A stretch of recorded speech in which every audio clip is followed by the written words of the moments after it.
Volvemos aquí en ADN Deportivo, el programa oficial de la Confederación Argentina de Deportes, y como todas las semanas nos metemos de lleno en las ciencias sociales, política y deporte con nuestro compañero Rodrigo Dascal, que ya está al aire, hoy con un invitado. Rodri, ¿cómo te va? Buenas tardes. ¿Qué tal? Buenas tardes, ¿cómo están? ¿Cómo ¿Todo bien? andan? ¿Cómo va, Rodrigo? Buenas tardes. Este lunes de ¿Cómo va, Rodrigo? tarde. ¿Todo Sí, sí. bien? Todo bien, Todo bien, arrancando todo la bien. semana, hoy con invitado. Hoy con invitados, sí, vos bien lo decías recién, ciencias sociales, política y deporte. Quizás hoy vamos a hablar más de política y deporte que de ciencias sociales, pero bueno, con, con, con Kevin Liefrein se puede hablar de cualquier cosa, ¿no? Porque ahora van a ver, es una persona con la cual realmente podemos ampliarnos a hablar de un montón de cuestiones, pero sí, básicamente eh, Kevin es un invitado que está aquí porque es uno de los organizadores y fundadores de la coordinadora de hinchas, entonces quizás vamos a poder hablar un poquitito más de ese costado, ¿no? Pero también es directivo de un club de Argentinos Juniors, así que también quería que nos cuente un poquito de eso, pero yo prefiero dejar que se presente él, ¿no? Siempre hacemos lo mismo, ¿no? Yo digo algo y después digo que se presente él. Ya lo presenté, pero después que se presente. Bueno, está bien, presentate, Kevin, ¿qué tal? ¿Cómo estás? Buenas tardes. Buenas tardes a todos, gracias por la invitación.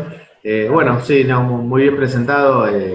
Socio hincha de Argentinos Juniors, hace algunos años ya directivo, primero como minoría y ahora ya en la gestión en un marco de una lista única de gestión en el club. Y también desde el 2016 que fundamos la coordinadora de hinchas ante ese intento de imposición de las sociedades anónimas deportivas durante el gobierno anterior que la verdad que acechaba fuerte a los clubes y logró algo muy particular, que es que los hinchas y las hinchas de diferentes clubes nos unamos en busca de un bien común, que podamos compartir espacios en un momento en el que no permiten hinchada visitante porque dicen que no podemos convivir. Logramos generar un ámbito de debate, de lucha, de militancia conjunta, y me parece que esa experiencia estuvo buenísima y obviamente perdura hoy en día. ¿Por qué no le contás un poquito a la gente cómo fue el nacimiento de la coordinadora, en qué ámbito, cómo fue la experiencia, que como bien decís todavía perdura, pero remontémonos un poquito a los inicios, ¿no? Bueno, sí, en 2016 la realidad es que desde diferentes agrupaciones de clubes empezó a surgir, digamos, ¿no? Esa inquietud sobre qué hacer para frenar el proyecto de sociedades anónimas deportivas, porque por ahí lo que más nos decían era que eso iba a depender de cada club, ¿no? Que cada asamblea podía decidir de cada club si entraban las sociedades anónimas deportivas o no, pero no hacía falta analizar mucho, y por eso fue muy fructífero meter en debate el tema y justificar nuestros argumentos, ¿no? Pero viendo los ejemplos, sobre todo de España y de Chile, que eran los que se veían como horizonte acá, uno veía que terminó siendo decisión obligada, ¿no? De los diferentes clubes a convertirse en sociedades anónimas deportivas, entonces era evidente que no se trataba solamente de una voluntad de una asamblea, sino de un proyecto en conjunto que sin dudas te iba a llevar hacia ahí. Entonces, de diferentes clubes, de agrupaciones de clubes en realidad, surgió ese tema, empezamos a tener algunas reuniones, primero entre agrupaciones de 4 clubes, que éramos de Gimnasia de La Plata, Boca, Atlanta y Argentinos. Bueno, y empezamos por ahí a tener reuniones más informales con otros clubes, pero sin un marco oficial, por ahí era difícil sumar. Entonces, bueno, nos lanzamos hacia una presentación del espacio, que fue en noviembre de 2016. Logramos un gran apoyo, en primer lugar del Hotel Bauen, que siempre es pionero en todo lo que es las luchas y nos prestó el lugar. Estuvo Ángela Lerena, estuvo Fernando Signorini, Gustavo Veiga. Y la verdad que en ese inicio hizo que ya para fines de 2016, durante ese mes de diciembre y enero, ya hayamos sumado unos 10, 15 clubes más, que venían cada uno también con sus inquietudes internas, y eso también fue muy bueno porque podíamos ver las diferentes problemáticas de los clubes también para unirlo y trazar un hilo entre la problemática de los clubes de las diferentes categorías y también de las diferentes provincias del país. Eso la verdad que fue una experiencia muy buena y de ahí un poco nació y siguió creciendo durante los años. Y además me parece, Kevin, que eso sirvió mucho, después retomamos cómo fue el recorrido de la coordinadora, para dar una discusión, incluso al interior de los propios hinchas y socios que participaban, pero también hacia afuera, respecto de nuestro modelo de club, ¿no? Y discutir algo que venimos hablando en el programa hace tiempo, que tiene que ver con que a veces tenemos muy naturalizado nosotros mismos nuestro modelo de club, pero esa naturalización también hace que no tengamos cierta conciencia de lo particular que tiene nuestro modelo de club como asociación civil sin fines de lucro, y cuando digo particular casi en el mundo entero, ¿no? No tenemos muchos ejemplos en el mundo entero donde todos los clubes tengan el desarrollo que tienen, el potencial que tienen, desde clubes de barrio y de pueblo hasta clubes con fútbol profesional, bajo un modelo jurídico determinado, que es la asociación civil sin fines de lucro, y que no tengamos, digamos, justamente la posibilidad legal de que se conviertan en otra cosa, ¿no? Entonces, eso me parece sirvió este proceso para discutir cuál es la función social de los clubes, qué rol han cumplido como subsidiarios de Estado durante todo el siglo pasado y hasta ahora mismo. Bueno, ni que hablar, venimos charlando hace rato durante la pandemia, ¿no? Y el rol que están ocupando los clubes durante esta pandemia. Pero todo eso, sí, me parece, se puso en discusión y sirvió incluso, repito, para que muchos de nuestros propios amigos y compañeros de los clubes, que nunca se habían puesto a pensar, ¿no? ¿Qué es un club? ¿Qué es su propio club? ¿Qué es el club del otro, ¿no? Del otro socio también, digamos, ¿a quién le pertenecen? Bueno, justamente, ponernos a pensar, y agrego una cosa más, en un contexto en el cual el gobierno anterior, el gobierno macrista, siempre supusimos que iba por eso, lo teníamos clarísimo todos, pero nunca pudo avanzar. Cuando digo nunca pudo avanzar es, hizo un intento vía AFA, Asociación de Fútbol Argentino, ¿no? Porque para poder convertir a los clubes o habilitar esa posibilidad, hay que modificar el estatuto de la AFA y o una ley, ¿no?, del Congreso Nacional que cree la figura, por así decirlo, de sociedad anónima deportiva, ¿no? Actualmente no existe. No pudo el gobierno, pero no pudo quizás porque justamente hubo movimientos como el de la coordinadora y otros más que se anticiparon a esta movida y empezaron a trabajar en estos dos niveles. Crear conciencia por un lado y dar una lucha política por el otro, ¿no? Sí, primero me olvidé de mencionar también a Pablo Lavarces, que también nos apoyó ahí en la presentación, que fue muy valioso también su aporte. Y sí, coincido que por ahí incluso en compañeros, compañeras militantes de los clubes, que por ahí eran afines al proyecto del gobierno anterior, en ese punto se encontraba un tema en el que no coincidían y empezaban a valorar que su club no quería que sea una empresa, y no querían que llegue hacia ese modelo, no querían que se pierda toda esa parte de identidad, obviamente, y esa parte por ahí hasta romántica del fútbol, que hay ciertas cosas que lamentablemente con los años se fueron dejando de lado, pero siempre hay un límite, y creo que ahí se encontró, y nos ayudó también los ejemplos que hubo en el país de privatización encubierta o gerenciamiento que hubo, que tampoco fueron exitosos, y fue bastante evidente, y la verdad que los argumentos estaban de nuestro lado, yo estoy convencido de eso, y la verdad que sí, se hizo complicado la parte de por dónde iban a avanzar, ¿no? Porque siempre parecía de algunos momentos que iban a ir por el lado del Congreso, después que iban vía AFA, entonces uno de la coordinadora teníamos que ir cambiando las interlocuciones con diferentes actores políticos y también el plan de lucha de alguna manera, porque no era lo mismo militar yendo a hablar con los clubes, con las asambleas, con los dirigentes, que ir a reunirnos en la Cámara de Diputados con diferentes diputados, diputadas, legisladores.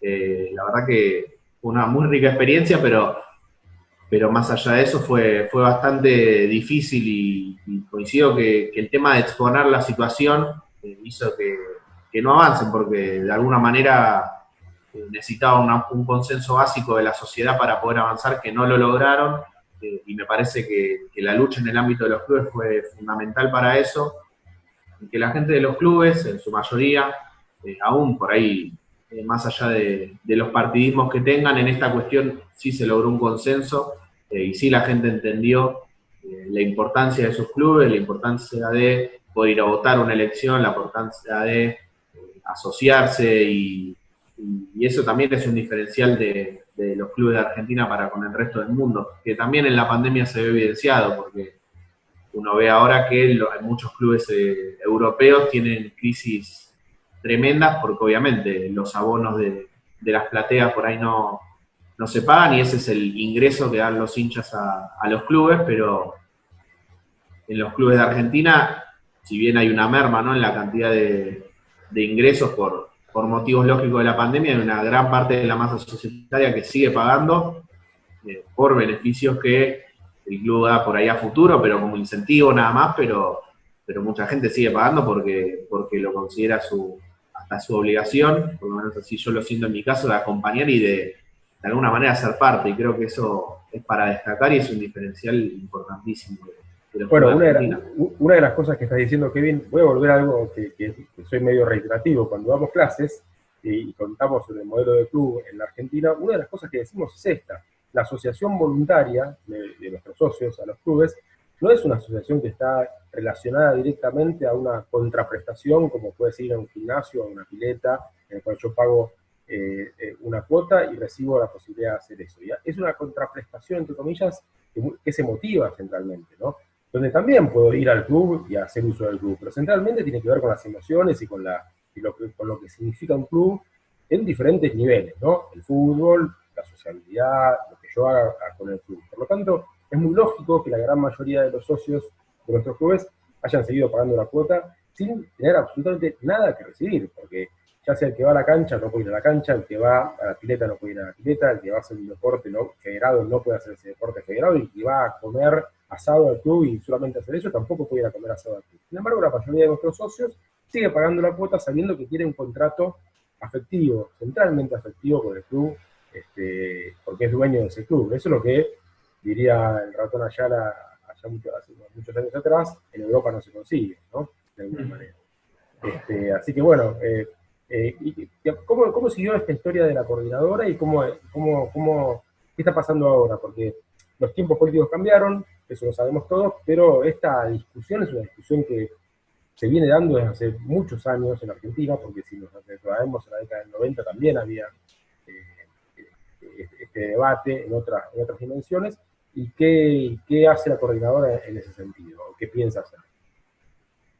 Bueno, de la coordinadora, los años siguientes hicimos plenarios, hicimos reuniones, hicimos encuentros un poco más masivos también, intentamos generar todo tipo de espacio de debate en donde se pueda, para incorporar más gente al espacio y también a la lucha, en definitiva, porque eso era necesario, y era necesario articular lo mayor posible para que esto no avance, y eso hicimos durante esos años, haciendo foco también en dos temas, creo, muy importantes, y los principales, si bien hubo algunos más.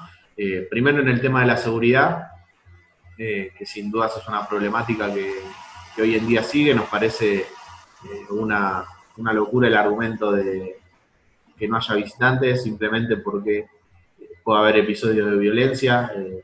Por ahí es algo también naturalizado. Ya en el ascenso creo que hace más de 10 años, y en primera división hace 7, 8 años. La verdad que es muy loco pensar en que sea así para siempre, y la verdad que la idea es que haya políticas públicas que incentiven al regreso del público visitante, es la idea. Eso por un lado, y también obviamente el denunciar todo lo que es la violencia institucional, que también se sufre, porque en la mayoría de las oportunidades la culpa termina siendo de la gente, por lo menos en lo que es los medios masivos y la opinión común, pero quienes vamos a la cancha sabemos que si bien hay episodios de violencia, hay que concientizar, hay que mejorar como sociedad en un montón de aspectos, y hay que deconstruirse también en un montón de cuestiones, como los cánticos de cancha, que hay clubes que han hecho charlas sobre eso. La provocación que realizan las fuerzas policiales y la violencia que ejercen en los estadios es clarísima, y quienes vamos a la cancha realmente lo sabemos, no podemos mirar para el costado con eso. Y otra parte es la cuestión vinculada con el feminismo y la participación de las mujeres en los clubes, y eso creo que es el punto que más están las compañeras en realidad trabajando actualmente, con una visibilización de toda esa problemática y un trabajo, la verdad, espectacular en ese sentido, y también articulando con un montón de organizaciones. Hoy la verdad que ese es el mayor fuerte y en lo que está concentrado mayor las fuerzas de la coordinadora, porque en lo que es el debate por las sociedades anónimas, de alguna manera podríamos decir que estamos en la trinchera, digamos, y siempre que alguien quiera aparecer un poco con eso, salimos, pero más que eso no, porque por ahí ya no está tanto en la escena del debate, pero sí obviamente está en agenda ante cualquier intento que haya, y también para seguir mostrando ejemplos de lo que pasa en otros clubes del mundo. Ahora pasó en México, creo, con el Morelia, que lo vendieron, le cambiaron el nombre, etcétera, y la gente no se la bancó, y es increíble que pase, y está bueno visibilizarlo, porque si alguien de Argentina apoya eso, tendría que explicarnos también qué sentiría si su club cambia de ciudad, cambia de camiseta, cambia de escudo, cambia de colores. Como si fuese una licencia, ¿no? Claro. Sí, Agreguemos también, y esto lo puedo decir con conocimiento de causa, que la coordinadora acompañó en todas estas luchas a la Confederación Argentina de Deportes en estos años, ¿no? Y todas las acciones que se hicieron desde la Confederación Argentina de Deportes y con otros grupos del deporte argentino, porque fueron varios grupos, la coordinadora también trabajó coordinadamente con ellos, ¿no? Eso me parece importante comentarlo. sí, la verdad que sobre todo ahí cuando pasó de secretaría a agencia, también hubo un debate y una lucha importante al respecto, porque realmente era algo bastante de bastante perjuicio para todos los clubes, y también, bueno, esa articulación que hablamos al principio con todos los clubes de barrio, destacando su importancia e intentando llevar también las diferentes actividades a esos espacios, y en conjunto con las organizaciones que nuclean los clubes de barrio, porque de alguna manera termina siendo efecto derrame ese perjuicio, o sea, los clubes por ahí más poderosos o más grandes convirtiéndose en sociedades anónimas, y los clubes más pequeños, clubes de barrio, sufriendo ese perjuicio, y también con el tema que hubo con todos los tarifazos y demás que afectaban a los clubes grandes, obviamente, o los más de primera división del fútbol, pero sobre todo a los clubes de barrio que son una contención social. Y yo siempre digo, por ejemplo, en el caso de Argentinos Juniors, que debemos ser el club grande, digamos, del barrio, pero que trabaja articuladamente con todos los clubes barriales que hay, y eso es lo que creo que hay que intentar hacer, coordinando acciones entre todas las instituciones. Bueno, hablaste de Argentinos Juniors, para ir cerrando, contanos un poquito tu vida en Argentinos Juniors, cómo comenzaste a sacarte al club, ¿no? Hablanos un poco del bicho, de la paternal. Creo que, porque, digamos, vos sos directivo del club y es importante que cuentes tu experiencia. Bueno, mi primera participación en realidad fue cortando papelitos y juntando plata con amigos para comprar globos para la tribuna. Eso es cuando tenía 16 años, me parece.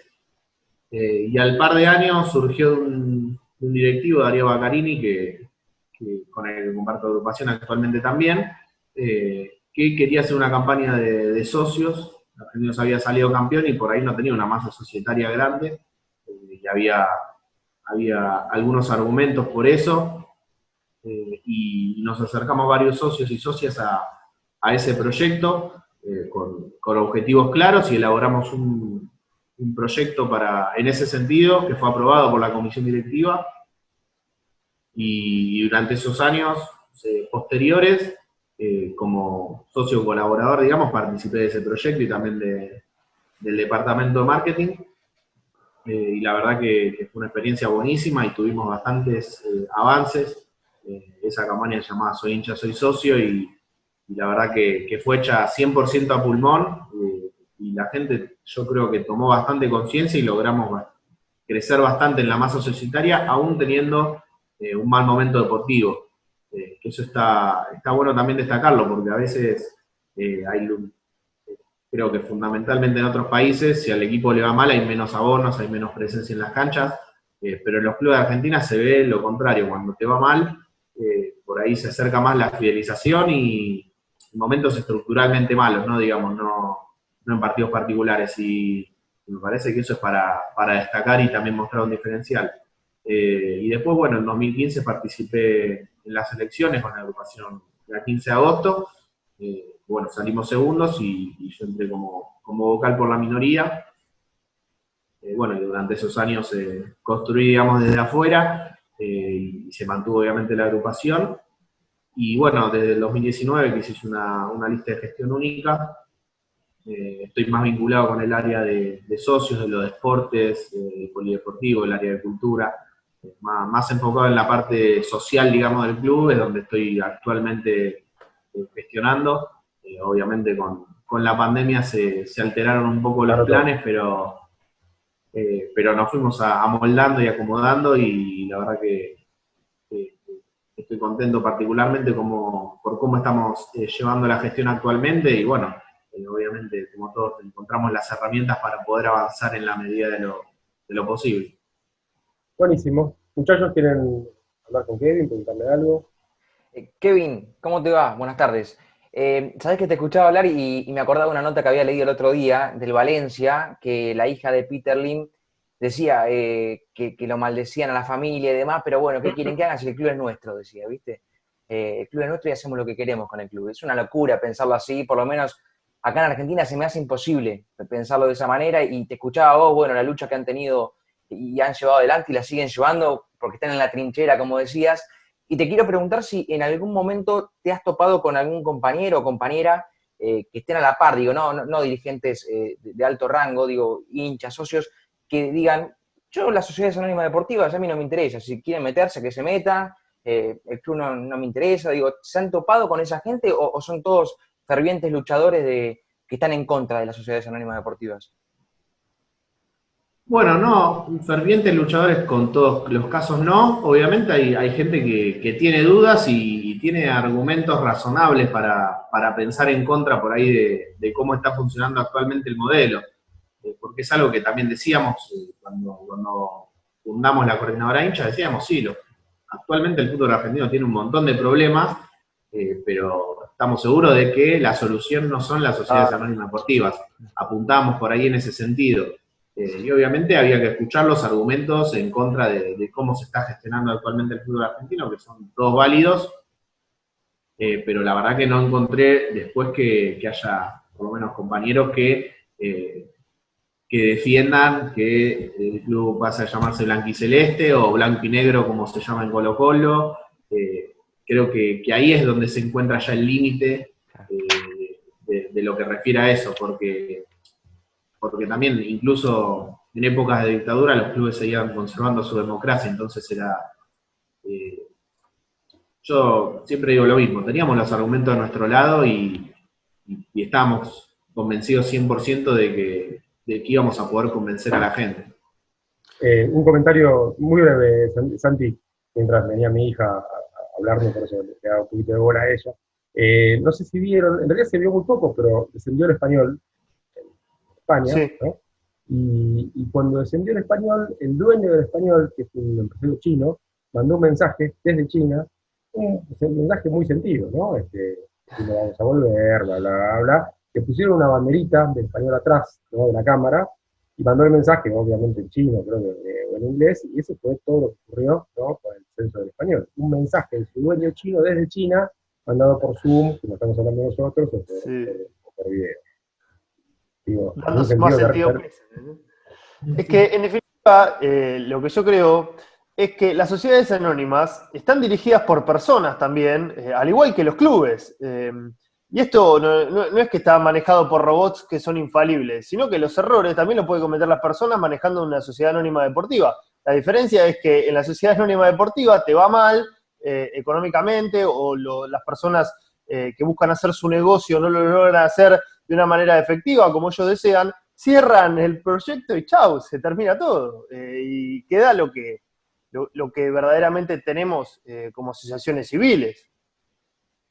Sí, absolutamente, y también hay que decir que algo único también que pasa es que sobre todo, no creo que en todo el país, pero hay una problemática, por así llamarlo, en la ciudad de Buenos Aires.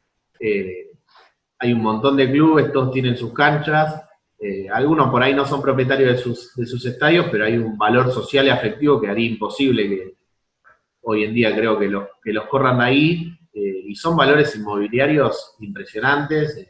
No hace falta ni nombrar clubes, creo que ya no nos podemos imaginar los clubes que hay que sus terrenos valdrían millones, y la única manera de ponerlos a disposición del mercado es con una sociedad anónima deportiva que decida prescindir de ellos a cambio de dinero, en definitiva.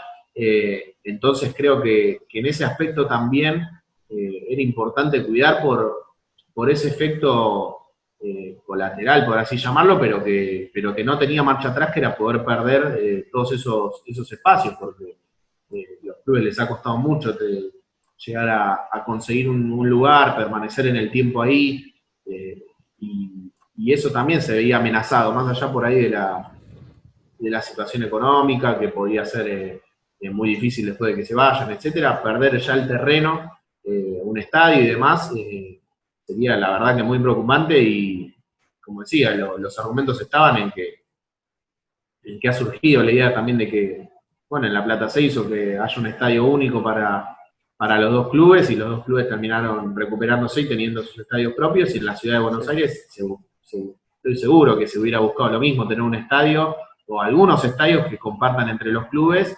y que no esté un estadio por barrio que son un montón, obviamente, pero que son parte de nuestra identidad, y creo que está buenísimo. Kevin, yo una vez escuché a Antonio Mohamed, el turco Mohamed, muy también de importante trayectoria en el fútbol mexicano, donde predominan las sociedades anónimas deportivas, hablar sobre un posible gerenciamiento del fútbol, no de los clubes, sino de la parte futbolística. Que bueno, que los gerenciadores de la parte futbolística o los empresarios encargados de manejar la parte futbolística firmen un contrato con el club por determinado tiempo, y que le rindan cuentas al club, que sería el encargado de manejar la parte social y el resto de los deportes. ¿Vos cómo ves esta posibilidad o qué te parece esta posibilidad? A mí me parece que va en contra también del modelo del club que tenemos y el club como lo pensamos. Yo creo que en el tiempo uno va a terminar sin sentirse parte de eso, y esa identidad que hay se pierde por completo. Me parece que va más hacia ese lado, porque sí, tal vez llega un gerenciamiento, te puede ir bien un par de años, pero en un momento le va mal, se va, y ¿de qué te sirvió por ahí? Porque no fue parte de tu identidad, no lo lograste formando parte, fue un logro de otros, y me parece que es muy efímero y que no va en línea con ese sentido de pertenencia. Y en la medida que el sentido de pertenencia se pierda, yo creo que acá no va a haber un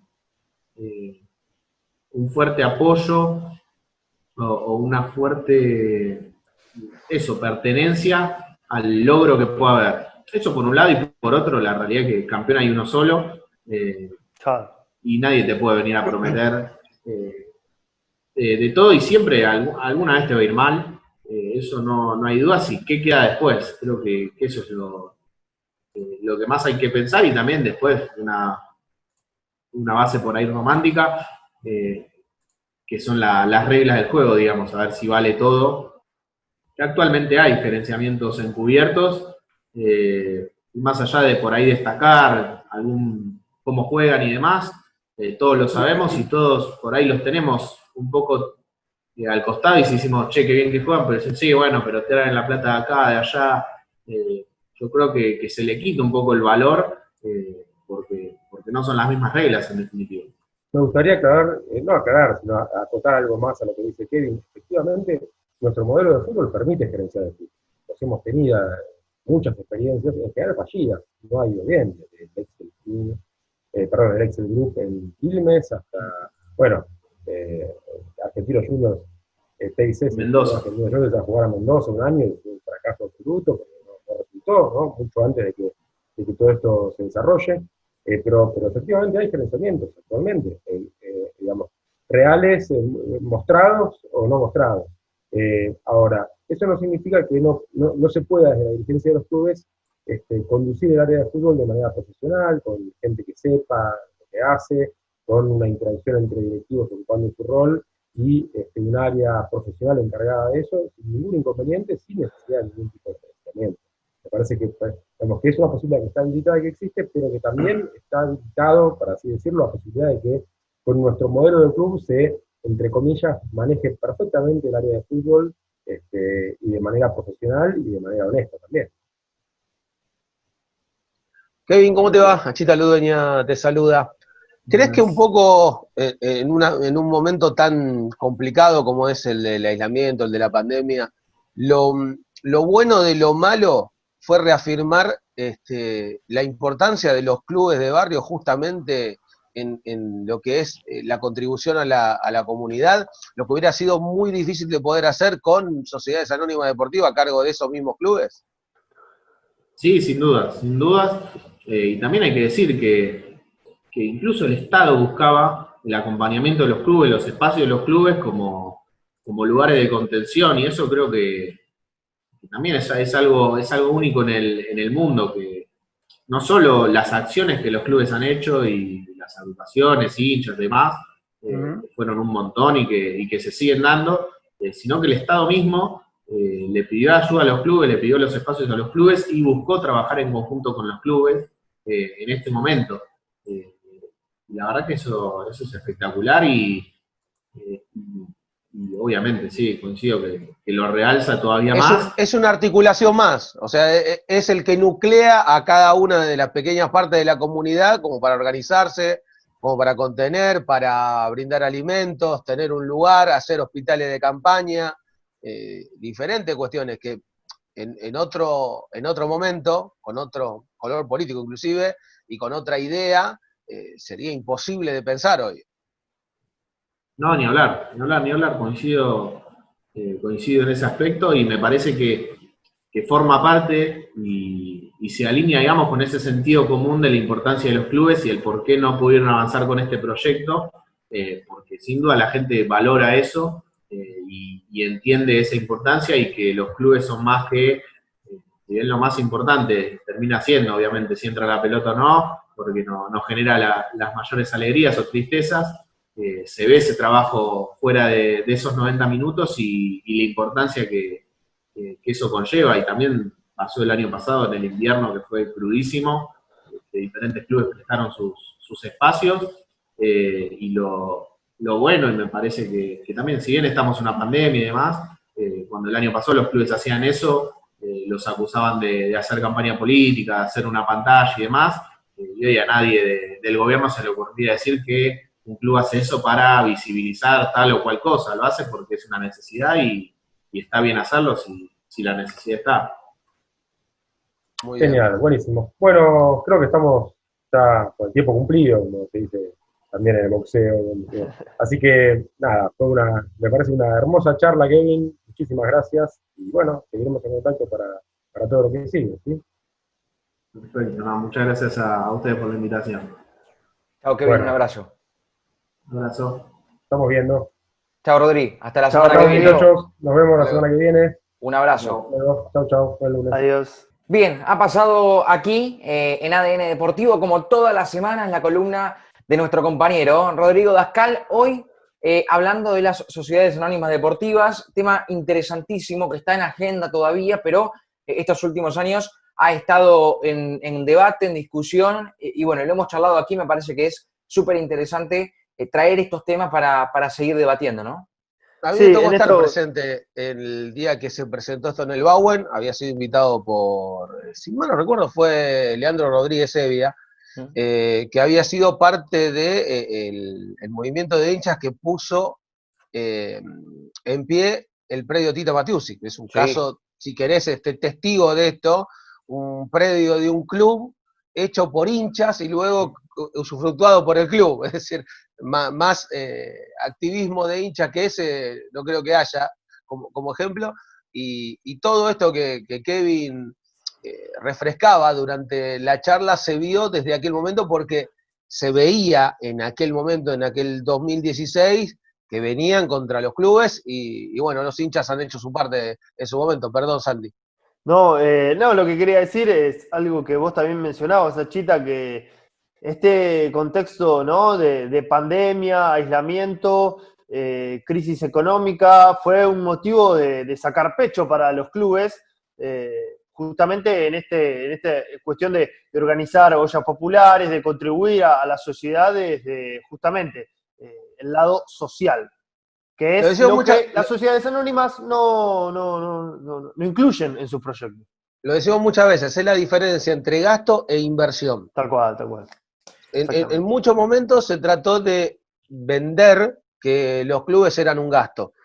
Y hoy queda demostrado, Sí, sí. porque en las malas te das cuenta de un montón de cosas, Sí, sí. de que era una inversión, y vaya que inversión, y que se podía recuperar como inversión. Porque imaginémonos este escenario sin los clubes de barrio pudiendo colaborar. Sin Imposible. nada, Ariel, sin los clubes de barrio, sin Ministerio de Salud, sin Ministerio de Deporte, Exactamente. nada, no es... Lo digo, hablo de los clubes porque es el tema del que estábamos hablando, pero en Exacto, sí, sí, si te sí. imaginas todo, si te imaginas toda la estructura directamente, sería apocalíptico, ¿no?